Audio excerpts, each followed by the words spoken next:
ابو العاص بن ربیہ رضی اللہ عنہ وفادار داماد امانتدار بدر میں تلواروں کے ٹکرانے سے پہلے اس سے پہلے کہ ان کی محبت کو ایمان سے آزمایا جائے صرف تجارت امانت اور زینب رضی اللہ عنہا تھیں۔ ابو العاص بن ربیہ رضی اللہ عنہ شرفا میں پیدا ہوئے تھے، قریش کے قابل فخر عبد شمس قبیلے میں۔ حیرت انگیز ظاہری شکل، قدرتی وقار اور غیر متزلزل غیرت والے نوجوان، جبکہ بہت سے لوگ حسب و نسب اشاعری میں مقابلہ کرتے تھے، ابو العاص اعتماد کے اعتبار سے بلند کھڑے تھے۔ ایک ایسے شخص جن کے شام جانے والے قافلوں میں نہ صرف سامان بلکہ ادھے مکہ کی امیدیں ہوتی تھیں۔ لوگوں نے انہیں اپنی دولت سونپی، ایک بار نہیں، دو بار نہیں بلکہ سال بسال۔ کیونکہ انہوں نے کبھی ان سے بے وفائی نہیں کی۔ وہ عربوں کی بہادری کا مجسم نمونہ تھے، اور اپنی خالہ محترم خدیجہ بنت خویلد رضی اللہ عنہا کے گھر میں اپنے محبت پائی، اور جلد ہی ان کا انتخاب نبی کریم صلی اللہ علیہ وسلم کی سب سے بڑی بیٹی زینب رضی اللہ عنہا کے لیے کیا جائے گا۔ قریش کی شرافت کے مرکز میں جہاں حیثیت، حسب و نسب اور طاقت ہر اتحاد کی شرط تھی، وہاں ایک بندھن حساب سے نہیں بلکہ اخلاص سے قائم تھا۔ ابو العاص بن ربیہ رضی اللہ عنہ جو کہ مکہ کے جانے مانے تاجر تھے، دنیا ان کے قدموں میں تھی۔ خوبصورت، شریف اور دولت مند، وہ حجاز کے کسی بھی سردار کی بیٹی سے شادی کر سکتے تھے، لیکن یہ ان کی خالہ خدیجہ کا گھر تھا جہاں ان کے قدم اکثر دورہ کرتے رہتے تھے۔ اور یہ زینب رضی اللہ عنہا تھیں جو محمد صلی اللہ علیہ وسلم کی سب سے بڑی بیٹی تھیں، جنہوں نے خاموشی سے ان کے دل پر قبضہ کر لیا۔ اور وہ شرمیلی، نیک اور مکرم، انہوں نے ابو العاص رضی اللہ عنہ میں ایمانداری کو پایا۔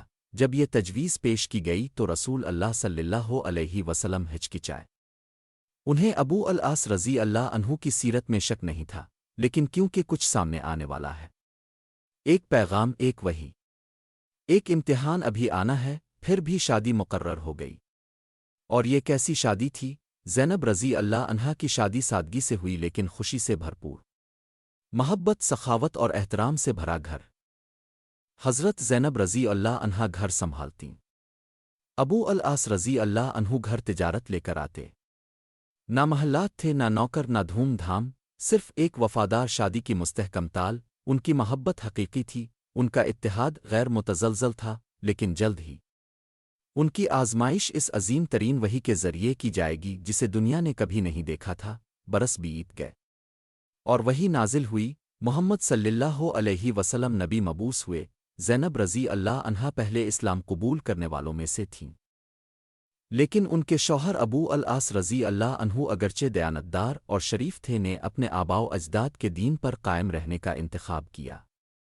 ایسا لگتا تھا کہ ان کا دل ابھی تک اس پول کو عبور نہیں کر سکتا جو ان کی محبت نے بنایا تھا۔ جب کشیدگی شروع ہوئی اور قریش بدر کے مقام پر رسول اللہ صلی اللہ علیہ وسلم کا مقابلہ کرنے کے لیے نکلے، تو ابو العاص رضی اللہ عنہ ان کے ساتھ شامل ہونے پر مجبور ہوئے۔ نفرت کی وجہ سے نہیں بلکہ فرض اور منصب سے۔ لڑائی شدید تھی، مسلمان اگرچہ تعداد میں کم تھے لیکن فتح یاب ہوئے، قریش بھاگ گئے، کچھ قتل کیے گئے، کچھ کو اسیر کر لیا گیا، اور جنگی قیدیوں میں ابو العاص بن ربیہ رضی اللہ عنہ بھی تھے۔ مدینہ میں رسول اللہ صلی اللہ علیہ وسلم نے فدیہ دینے کے عمل کی نگرانی کی۔ ہر قیدی کی ایک قیمت ہوتی تھی، کچھ چاندی میں ادا کی جاتی تھی، دوسروں کی مہارت علم میں۔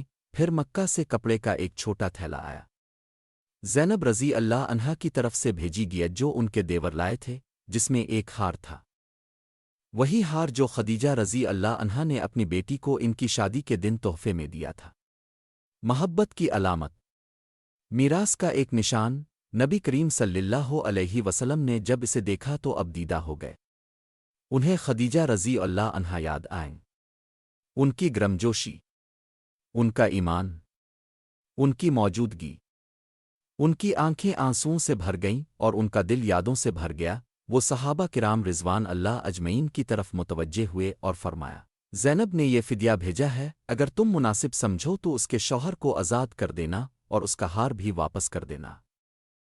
صحابہ کرام رسول اللہ صلی اللہ علیہ وسلم کے غم اور شرافت سے متاثر ہوئے، راضی ہو گئے۔ ابو العاص رضی اللہ عنہ کو رہا کر دیا گیا، لیکن ایک شرط پر کہ وہ زینب رضی اللہ عنہا کو مدینہ ضرور بھیجیں گے، اور اس طرح جس شوہر نے انہیں چھوڑنے سے انکار کر دیا تھا۔ اب انہیں الوداع کہنا پڑا۔ قید سے رہا ہو کر ابو العاص رضی اللہ عنہ مکہ واپس آ گئے۔ انہوں نے حضرت محمد صلی اللہ علیہ وسلم سے عہد کیا تھا، ایک شخص جنہیں وہ اب بھی سسر کہتے تھے، زینب رضی اللہ عنہا کو مدینہ بھیجنا تھا، اور بہت سے لوگوں کے برعکس ابو العاص رضی اللہ عنہ عہد پورا کرنے والے آدمی تھے، وہ سکون کا انتخاب کر سکتے تھے، وہ قریش کے دباؤ کے سامنے جھوک سکتے تھے، لیکن محبت، خلوص احترام محبت نے اسے انہیں وعدے کو پورا کرنے پر مجبور کیا، اپنے حضرت زینب رضی اللہ عنہا کو سفر کی تیاری کا حکم دیا۔ انہوں نے اطاعت کی، ان کا دل جدائی اور بے یقینی سے غمزدہ تھا۔ ان کے شوہر نے اس کے لیے سامان سفر تیار کیا اور اپنے بھائی عمر بن ربیہ کو بلایا کہ وہ انہیں ذاتی طور پر مدینہ لے کر جائیں۔ کارواں دن کی روشنی میں روانہ ہوا، زینب رضی اللہ عنہا اونٹ پر سوار ہوئیں، ان کا چہرہ چھپا ہوا تھا، ان کی آنکھیں نم تھیں۔ پیغمبر اسلام کے سفیر ان کے استقبال کے لیے پہاڑوں کے پیچھے انتظار کر رہے تھے، لیکن قریش کا صبر جواب دے گیا۔ وہ اس علامتی نقصان کو برداشت نہیں کر سکتے تھے کہ رسول اللہ صلی اللہ علیہ وسلم کی بیٹی بدر کی شکست کے بعد اپنے والد کے پاس کھلے عام لوٹ رہی تھی۔ قریش کے گھڑ سواروں کے ایک گروہ نے ان کا تعاقب کیا، ان کی تلواریں بے نیام تھیں۔ زینب رضی اللہ عنہا کانپ اٹھیں۔ ان کے ساتھی عمر رضی اللہ عنہ نے اپنی کمان کھینچی اور پکارا، اللہ کی قسم اگر کوئی ان کے قریب آیا تو یہ تیر اس کی گردن تلاش کر لے گا۔ ابو سفیان، جو تعاقب کرنے والوں میں شامل تھے، تشدد کے لیے نہیں سفارت کاری کے لیے آگے بڑھے۔ انہوں نے عمر سے کہا، تم نے جو کچھ کیا وہ غیر دانشمندانہ ہے، انہیں ابھی واپس لے جاؤ، رکھنے کے لیے نہیں، لیکن اس لیے کہ قبائل یہ نہ کہیں کہ ہم ذلیل ہوئے ہیں، پھر تم اسے خاموشی سے لے جا سکتے ہو۔ عمر رضی اللہ عنہ نے اتفاق کیا، حضرت زینب رضی اللہ عنہا گھر واپس آ گئیں۔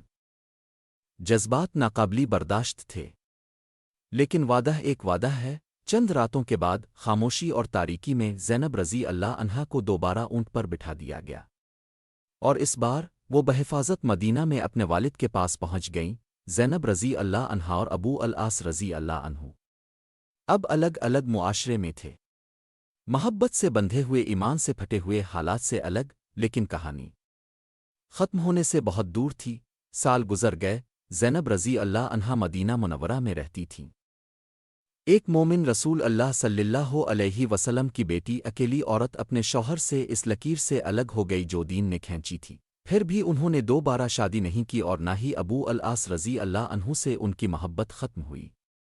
اور ابو العاص رضی اللہ عنہ اگرچہ قریش کی بت پرستی کے حصار میں تھے، باوفا رہے، انہوں نے بھی دوسری بیوی نہیں لی، ایک بار بھی انہوں نے اپنا دل ان سے نہیں پھیرا، لیکن یہ سال مشکل تھے۔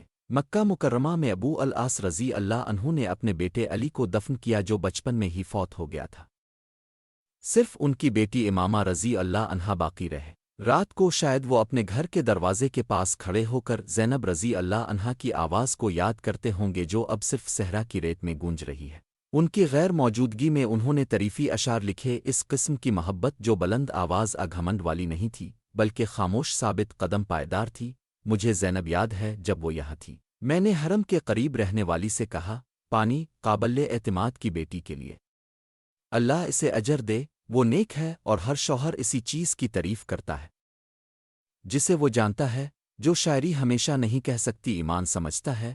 زینب رضی اللہ عنہا کا دل کبھی نہیں بھٹکا، ان کے دل نے کبھی خیانت نہیں کی۔ دونوں کے دلوں کو جاننے والے نبی کریم صلی اللہ علیہ وسلم نے جبرنا انہیں جدا نہیں کیا، کیونکہ مسلمان عورتوں کو کافر مردوں سے نکاح کرنے سے منع کرنے والی آیت ابھی تک نازل نہیں ہوئی تھی، تو دوری قائم رہی، نہ زبردستی نہ غصے سے، لیکن اصولی طور پر، اور پھر بھی محبت باقی رہی۔ دوبارہ ملنے سے پہلے ایک کارواں رات میں فراری اور اعتماد کا امتحان ہوگا۔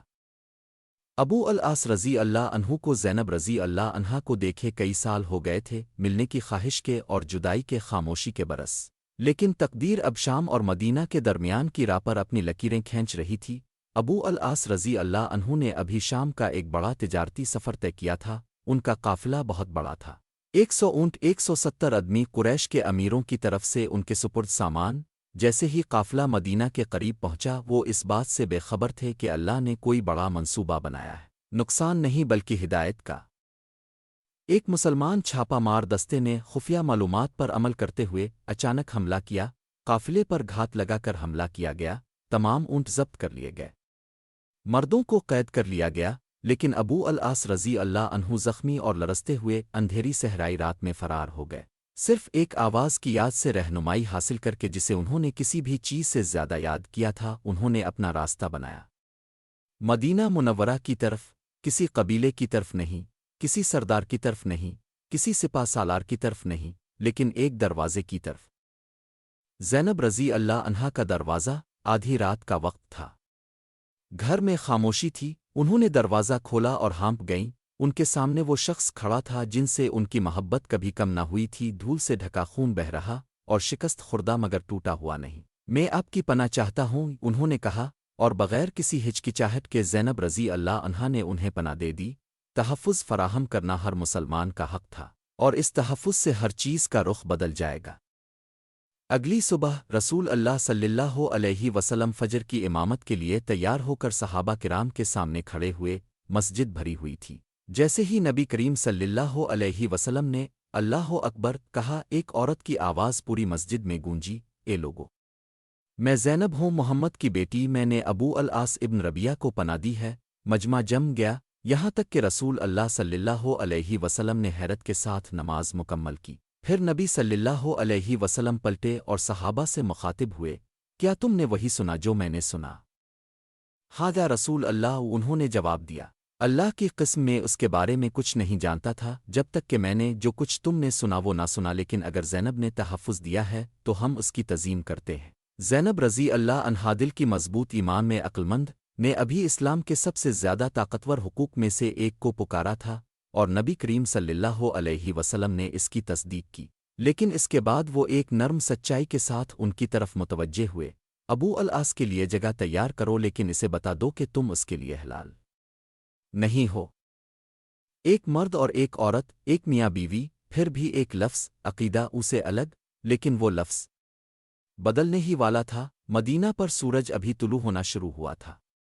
صبح کی نرم روشنی میں ابو العاص رضی اللہ عنہ جذبات کے طوفان میں گھرے ہوئے زینب کے گھر میں خاموشی سے بیٹھے رہے۔ وہ مایوسی میں آئے تھے، تحفظ کی تلاش میں، وہ اب محفوظ بیٹھے تھے، لیکن ابھی تک مسلمان نہیں ہوئے تھے۔ ایک بڑے قافلے کا سامان جو قریش نے ان کے سپرد کیا تھا اب مسلمانوں کے ہاتھ میں تھا۔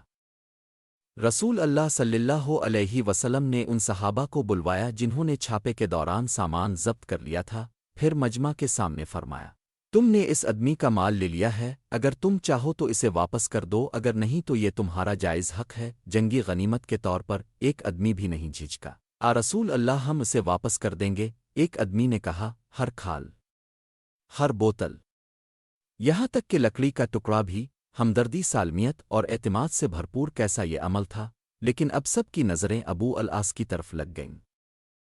آپ رضی اللہ عنہ کو اسلام کا ایثار دکھایا گیا تھا، ایک ایسا مذہب جس نے اپنے لفظ کی عزت کی اور اپنے مذہب سے باہر والوں کی بھی حفاظت کی۔ پھر بھی انہوں نے کچھ نہیں کہا، انہوں نے شہادت کا کلمہ نہیں پڑھا، ابھی تک نہیں۔ انہوں نے سامان جمع کیا بڑی محنت سے، احتیاط سے، اور پھر خاموشی سے مدینہ سے روانہ ہو گئے، مکہ واپس آ کر جہاں قریش بے چینی سے ان کا انتظار کر رہے تھے۔ کیا وہ ان کا مال لے کر بھاگ جائے گا؟ کیا وہ ان میں سے ایک بن جائے گا؟ اس کے بجائے ایک ایک کر کے انہوں نے ہر چیز، ہر سکہ، ہر سپرد کی گئی چیز اس کے حقدار کو واپس کر دی۔ قریش ہکا بکا رہ گئے، اے ابو العاص، کیا ہم آپ کے پاس کچھ بھول گئے؟ انہوں نے پوچھا، نہیں، اور میں مدینہ میں اسلام قبول نہیں کرنا چاہتا تھا جبکہ تم مجھ پر خیانت کا شبہ کرتے۔ اور پھر ان سب کے سامنے وہ لوگ جنہوں نے مذاق اڑایا، وہ جو شک کرتے تھے، جو نفرت کرتے تھے، انہوں نے اعلان کیا، اشہد ان لا الہ الا اللہ و اشہد انا محمد رسول اللہ۔ مکہ کی دھرتی تھمتی دکھائی دے رہی تھی اور آسمان خوش ہو گیا۔ اب رضی اللہ عنہ اسلام نے فائدے کے لیے نہیں بلکہ حق کی طرف لوٹنے کے لیے داخل ہوئے تھے۔ نبی کریم صلی اللہ علیہ وسلم کے شہر مدینہ کے قلب میں ایک پرسکون گھر تیار کیا گیا، دروازہ کھلا، اور ابو العاص بن ربیہ رضی اللہ عنہ چلتے ہوئے آئے، نہ کہ مہمان کے طور پر، نہ کہ زینب رضی اللہ عنہا کے شوہر کے طور پر، لیکن اب ایک مومن کے طور پر۔ آپ رضی اللہ عنہ نے اپنی ایمانداری ثابت کر دی تھی، آپ رضی اللہ عنہ نے اپنی عزت کا دفاع کیا تھا۔ اب آپ رضی اللہ عنہ ایک مسلمان کے طور پر واپس آ رہے تھے، نہ صرف معافی کے خواستگار بلکہ اس عورت سے دوبارہ ملنے کے لیے جنہوں نے کبھی ان پر یقین کرنا نہیں چھوڑا۔ نبی اکرم صلی اللہ علیہ وسلم نے ان کا استقبال کیا، اور اب کے الفاظ بہت کم لیکن گرمجوشی سے بھرے ہوئے اس نے مجھ سے بات کی اور یہ میرے ساتھ سچا تھا۔ اس نے مجھ سے وعدے کیے اور اپنے کہے پر وفادار رہا۔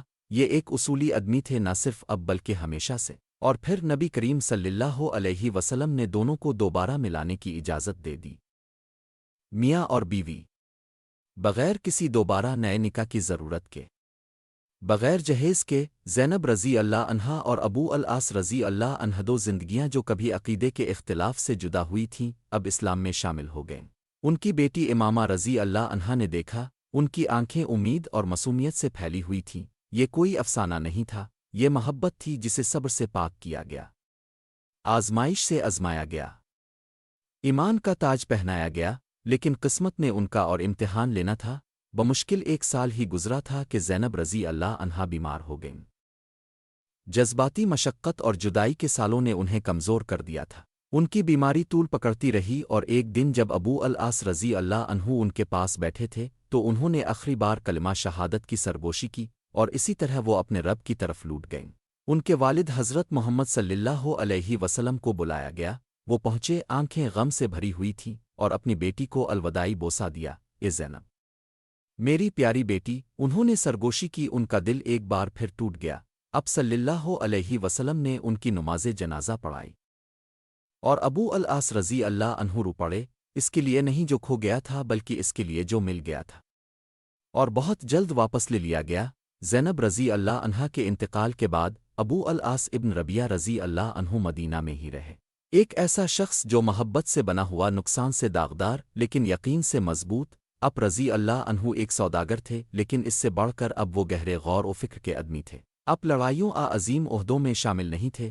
اب رضی اللہ عنہ نے خاموشی سے ان گلیوں میں زندگی گزارنے کا انتخاب کیا جہاں وہ کبھی ایک قیدی کے طور پر واپس آئے تھے، اب ایک مسلمان کے طور پر۔ اب رضی اللہ عنہ تقریروں کے لیے مشہور نہیں تھے، لیکن ان کے اعمال نے پھر بھی ان کی میراث کو زندہ رکھا۔ نبی کریم صلی اللہ علیہ وسلم نے فرمایا، اس نے مجھ سے بات کی اور مجھ سے سچا تھا، اس نے مجھ سے وعدے کیے اور پورے کیے۔ یہ ہلکے سے دیے گئے الفاظ نہیں تھے، وہ خود رسول اللہ صلی اللہ علیہ وسلم کی طرف سے مہر عزت تھے۔ ابو العاص رضی اللہ عنہ نے اپنی بیٹی امامہ رضی اللہ عنہا کی پرورش اسلامی معاشرے میں کی، اور جب وہ بڑی ہوئیں تو اسلام کے چوتھے خلیفہ علی ابن ابی طالب رضی اللہ عنہ کی بیوی بنے۔ امامہ رضی اللہ عنہا کے ذریعے زینب رضی اللہ عنہا اور ابو العاص رضی اللہ عنہ کی میراث جاری رہی۔ مال و دولت یادگار میں نہیں بلکہ نسب، کردار اور سچائی میں۔ برسوں بعد جب رسول اللہ صلی اللہ علیہ وسلم کی وفات ہوئی اور مسلمانوں کے دور دور تک پھیل جانے کے بعد ابو العاص رضی اللہ عنہ مکہ واپس آ گئے۔ اب رضی اللہ عنہ نے دوسری شادی کر لی۔ ان کی ایک اور بیٹی مریم تھی۔ انہوں نے کبھی توسیع کی جنگیں نہیں لڑے، انہوں نے کبھی شہرت کی طلب نہیں کی، وہ صرف وقار کے ساتھ جیتے رہے۔ سال 634 عیسوی میں مکہ کی مقدس سرزمین میں ابو العاص بن ربیہ رضی اللہ عنہ کا انتقال ہوا۔ وہ سپرد خاک کیے گئے، نہ کہ ایک جنگجو کے طور پر، نہ ہی ایک حکمران کے طور پر، لیکن ایک ایسے شخص کے طور پر جو عہد وفا کرنے والے تھے، جن کی محبت خالص تھی اور جو اسلام میں وقار کے ساتھ آئے تھے۔ انہوں نے کبھی فوج کی قیادت نہیں کی، انہوں نے کبھی عوامی خطبہ نہیں دیا، وہ ایک نشست میں جنت کا وعدہ کیے گئے 10 صحابہ میں شامل نہیں تھے، اور ابھی تک ان کا نام ابو العاص بن ربیہ رضی اللہ عنہ نبی صلی اللہ علیہ وسلم کے تعریف کردہ صحابہ میں کندہ ہے۔ اس نے مجھ سے بات کی اور مجھ سے سچا تھا، اس نے مجھ سے وعدے کیے اور ان کا وفادار رہا۔ یہ صرف پیار نہیں تھا، یہ ان کے کردار کا منہ بولتا ثبوت تھا۔ غداری اور جنگ کے وقت میں جب دوسروں نے عزت کے لیے بیٹیوں کا سودا کیا، جب دوسرے اقتدار عہدہ چھوڑ کر چلے گئے، ابو العاص رضی اللہ عنہ ثابت قدم رہے، اسلام قبول کرنے سے پہلے امانتیں واپس کیں۔ انہوں نے ایک ایسی عزت کی شادی کی جسے بہت سے لوگوں نے ختم کرنے کے لیے دباؤ ڈالا۔ انہوں نے اپنی بیوی پیغمبر اسلام صلی اللہ علیہ وسلم کی بیٹی کی حفاظت کی، یہاں تک کہ جب قریش نے غصے میں ان کا پیچھا کیا وہ مسلمان ہوئے۔ سہولت کے لیے نہیں بلکہ یقین کے لیے۔ کوئی مینار ان کے نام سے منسوب نہیں ہے، کوئی وسیع کتب خانہ ان کے کلام سے بھرا ہوا نہیں ہے، لیکن ان کی میراث محبت، وفاداری اور سچائی کے ذریعے زندہ ہے۔ ان کی بیٹی امامہ بنت ابو العاص رضی اللہ عنہا نے ان کے خون محمد الاوسط ابن علی کو علی ابن ابی طالب رضی اللہ عنہ کے گھر میں پروان چڑھایا۔ ان کے ذریعے سے ابو العاص رضی اللہ عنہ اور حضرت زینب رضی اللہ عنہا کا حسن اخلاق امت میں رواں دواں ہوا۔ اگر آپ اس سفر سے متاثر ہوئے ہیں وفاداری کی یہ میراث چینل کو سبسکرائب کریں ہمارے ساتھ شامل ہوں کیونکہ ہم اسلام کے بھولے ہوئے کرداروں سے پردہ اٹھاتے ہیں